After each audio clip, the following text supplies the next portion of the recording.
أعوذ بالله من الشيطان الرجيم.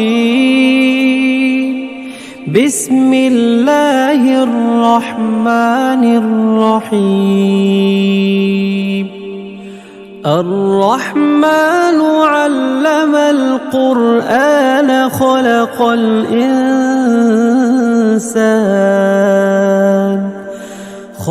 الإنسان علمه البيان. الشمس والقمر بحسبان والنجم والشجر يسجدان والسماء رفعها ووضع الميزان ألا تطغوا في الميزان وأقيموا الوزن بالقسط ولا تخسروا الميزان والأرض وضعها للأنام فيها فاكهة والنخل ذات الأكمام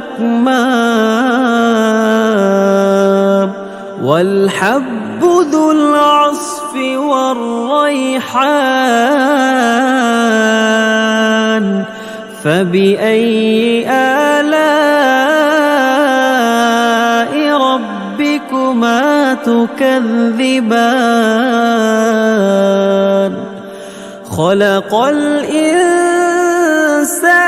من صلصال كالفخار وخلق الجان من مارج من نار فبأي آلاء ربكما تكذبان رب المشرقين ورب المغربين فبأي آلاء ربكما تكذبان مرج البحرين يلتقيان بينهما برزخ لا يبغيان فبأي آلاء ربكما تكذبان يخرج منهما اللؤلؤ والمرجان فبأي آلاء ربكما تكذبان وله الجوار المنشآت في البحر كالأعلام فبأي آلاء ربكما تكذبان كل من عليها فان ويبقى وجه ربك ذو الجلال والإكرام فبأي آلاء ربكما تكذبان يسأله من في السماوات والأرض كل يوم هو في شأن فبأي آلاء ربكما تكذبان سنفرغ لكم أيها الثقلان فبأي آلاء ربكما ربكما تكذبان يا معشر الجن والإنس إن استطعتم أن تنفذوا من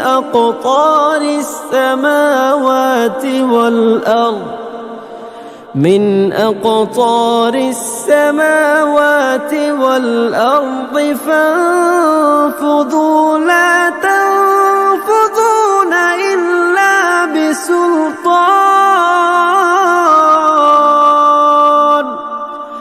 فبأي آلاء ربكما تكذبان يرسل عليكما شواظ من نار ونحاس فلا تنتصران فبأي آلاء ربكما تكذبان فإذا انشقت السماء فكانت وردة كالدهان فبأي آلاء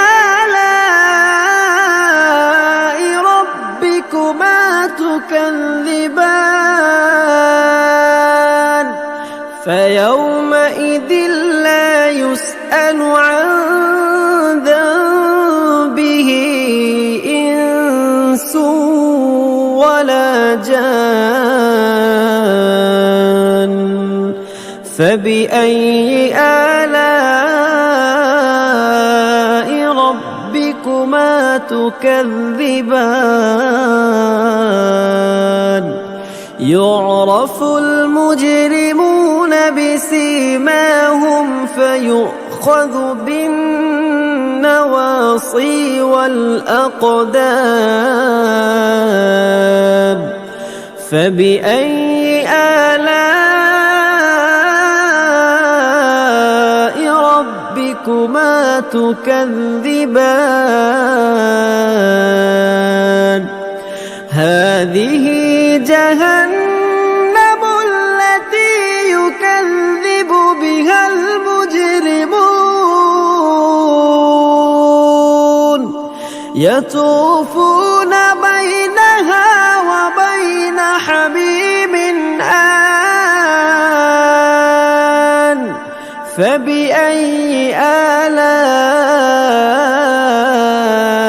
ربكما تكذبان ولمن خاف مقام ربه جنتان فبأي آلاء ربكما تكذبان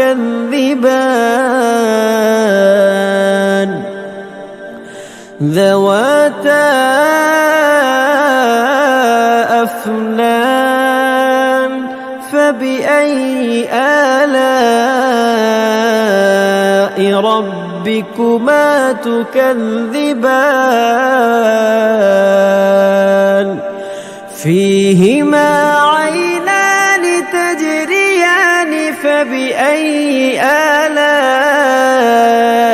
ربكما تكذبان فيهما من كل فاكهة زوجان فبأي آلاء ربكما تكذبان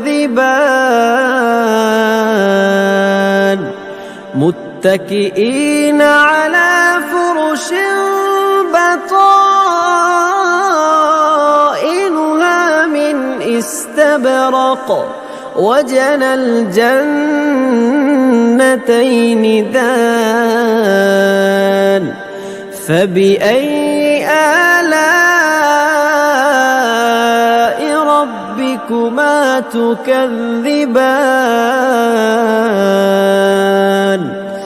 فيهن قاصرات الطرف لم يطمثهن إنس قبلهم ولا جان فبأي آلاء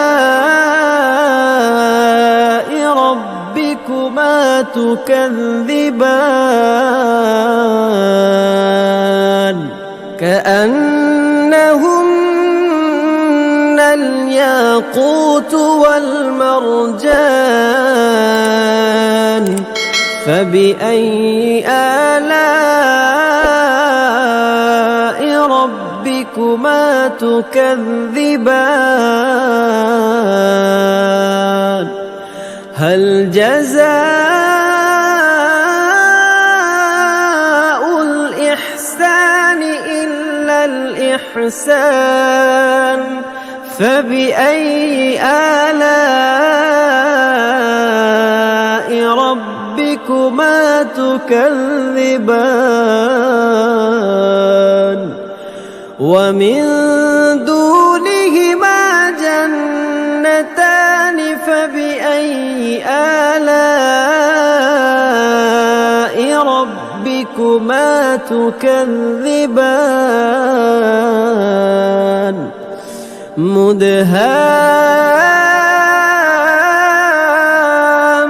مدهامتان فبأي آلاء ربكما تكذبان فيهما عينان نضاختان فبأي آلاء ربكما تكذبان فيهما فاكهة ونخل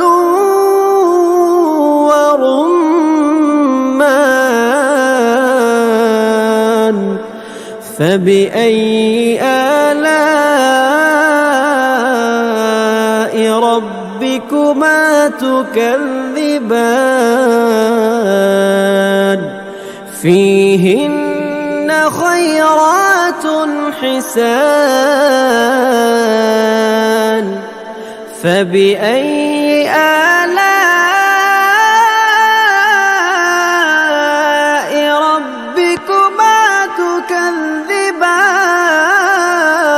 تكذبان حور مقصورات في الخيام فبأي آلاء ربكما تكذبان لم يطمثهن إنس قبلهم ولا جان فبأي آلاء ربكما تكذبان متكئين على رفرف خضر وعبقري حسان فبأي آلاء ربكما تكذبان تبارك اسم ربك ذي الجلال والإكرام